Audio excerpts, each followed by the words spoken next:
French TV channel Canal Plus recently broadcast a documentary on Ukraine's 2014 revolution and a later fire at Odesa's trade union's house. But the film wasn't without controversy, with a slanted focus on right-wing groups, street fighters and paramilitary militias. It has caused anger in Kiev. One human rights group in Ukraine described it as a mix between manipulative reporting and outright lies. But what impact will this have on Ukraine's image in France? And why would the channel broadcast this? Joining us right now on the programme is Tetiana Ulgarkova, a coordinator at the Ukraine Crisis Media Centre. Tetiana, thank you for coming into our show. Thank you very much for inviting me. So first of all, you've seen the trailer and part of the film. Can you tell us why it was so controversial? Well, Paul Moreira made this film I guess in summer 2015, and yes, indeed, this film tries to tell the story of far-right groups and militias in Ukraine. And yes, indeed, the topic is very important because these groups do exist. He's talking about several battalions like Right Sector, Azov, and several others. This topic is really important because, watching the film, I was astonished by the manner he presents all these groups, because he commits a lot of errors telling the story of the battalions, a lot of factual errors, and at the same time, in his manner to tell, he's trying to what he does. He exaggerates in some way, in a way, the role these militias, these extreme right groups, play in Ukrainian politics. He starts saying that without extreme right, Ukrainian revolution would never win, which is completely false. For Ukrainian society, for all the people who were there, because we do know that extreme right groups, they were there. There were some members, but a lot of other people were there as well. He's just exaggerating things, pretending that without these groups it would not be possible. And another topic he's discussing, trying to present it in his film, is that these groups, they're not controlled by the state, by Ukrainian government, and that they represent the most important danger for Ukrainian democracy, which is partly true, because there is a danger emanating from these groups, but it is exaggerating to say that this is the most important problem, because it's not the most important problem for Ukrainian democracy. Probably the most important problem is corruption or some other problems, but not these minor groups which do exist. Yes, yeah. And I was very surprised when this documentary actually came out, because the director is actually very well known. He has a very good reputation in France. He's been working for years. So why do you think he actually took this line in particular? Do you think that Russia's information war had an influence on his opinions to a certain extent? Well, I would say that really the problem of this film is not his point of view, his opinions, because it's nothing new. It's been broadcast before. There's been a lot of documentaries about this. Yeah, a lot of documentaries produced by Russian channels, propaganda, etc. What is really new, and this fact was already pointed out by French journalists like Sébastien Gobert, for example.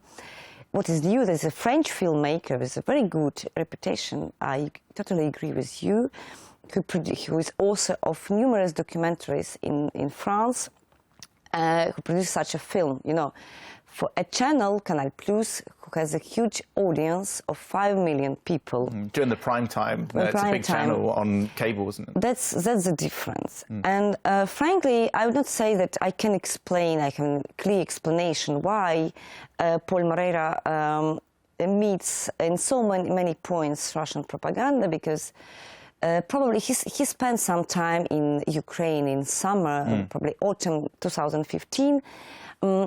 I would say that probably he doesn't know the country, and his explanations were simplifications, because he ignores the huge context, the whole context of what's happening in Ukraine. Ukraine is a very complicated topic. isn't it? And if you're a filmmaker and maybe you just get 1 or 2 views, then it's easy to put the wrong message across to other people. He tried to discover a topic to talk about, the topic who was under-researched. That's his stop. Well, that's what he said anyway. Yeah. I mean, but at the same time, I would not say that this topic is undercovered. It was undercovered in France because we do know the work of a lot of French journalists like Stéphane Siohan, like Sébastien Gobert, Gulliver Craig, Benoît Wittkin, all these people who are covering the topic of extreme right battalions and its role in Ukrainian society and in the war.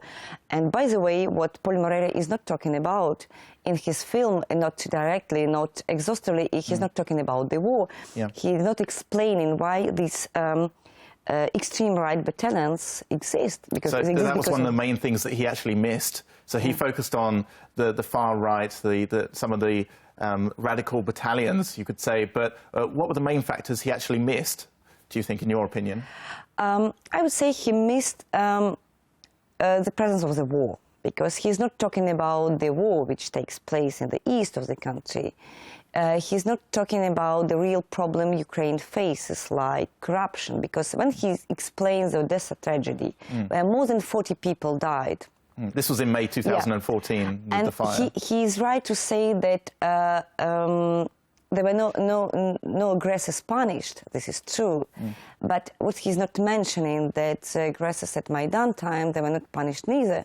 It means, and why? And the question why? Because there is a huge corruption in the country. And I would insist that the biggest problem of the country, of the challenge to Ukrainian democracy, is not far-right groups, but corruption in many spheres of Ukrainian life. And what do you think about the decision of Canal Plus to actually broadcast this?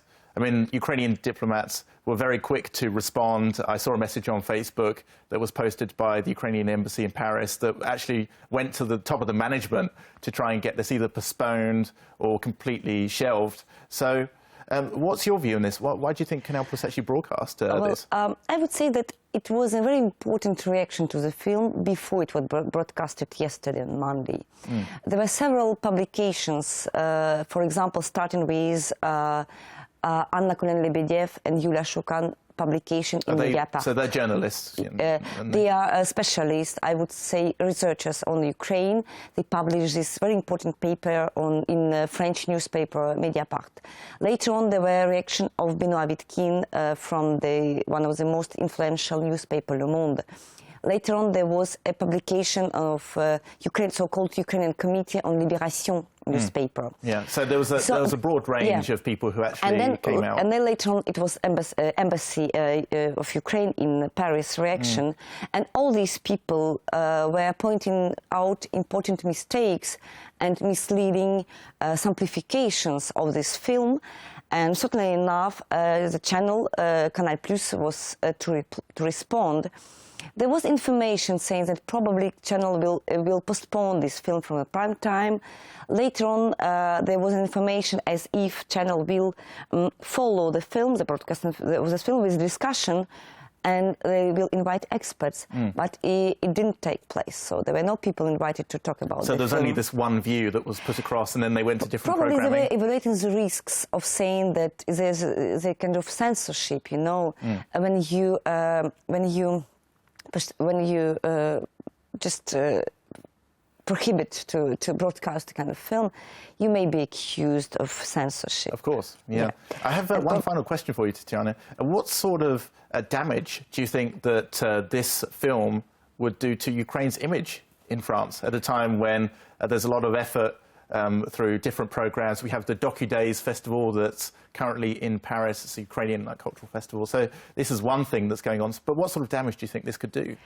I think there is double damage. On the one side, it will damage the Ukrainian image of Ukraine in France, because, as I told, the audience of the channel is quite important. It's 5 million people. I know that not all of the people will be able to watch this investigation, because you have to pay to watch this special investigation program. But anyway, we are talking about the huge audience of this channel. On the other side, what is compromised in this story is also all the work of French journalists here in Ukraine, because the reaction of all French journalists was anonymous in a way, because they were just against the film. Yeah. It's kind of it's all about the credibility of their work as well, Yeah, because so they it's spent months and years, sometimes years, here in Ukraine, trying to explain what's going on in the country, trying to explain in detail what's going on with extreme right groups and militias, what's going on with Ukrainian democracy, what's going on with the war in Russia, etc., with Russia, etc. And now, you know, with this kind of films, you know, it's kind of problem for French journalists as well, because the major problem of this film is that this film questions the standards of Western, European standards in journalism. And this is very true now, because a lot of the French journalists may not be trusted in Ukraine. You don't know. We're going to have to leave it there. I'm sorry, we're out of time on the show, but thank you very much for coming in to Viewpoint, and it's really interesting to hear your views.